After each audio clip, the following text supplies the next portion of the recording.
শান্তিনিকেতনের পৌষ মেলায় এসে পৌঁছে গেছি। এই যে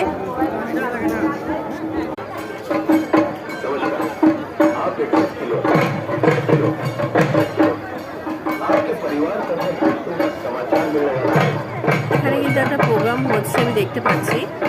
মানে খুবই সুন্দর একটা ঐতিহ্যকে এখানে তুলে ধরা হয়েছে।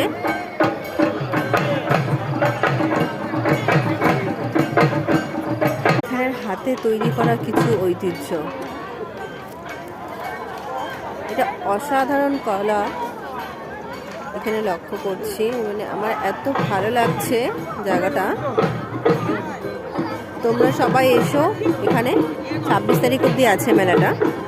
বন্ধুরা, আমি যতটুকু পারবো তোমাদের সঙ্গে সব কিছু শেয়ার করার চেষ্টা করব। তো আমার চ্যানেলটাকে একটু প্লিজ প্লিজ প্লিজ সাবস্ক্রাইব করে দেবো, আর ভালো লাগলে একটা লাইক করো আর একটা কমেন্ট। টাটা।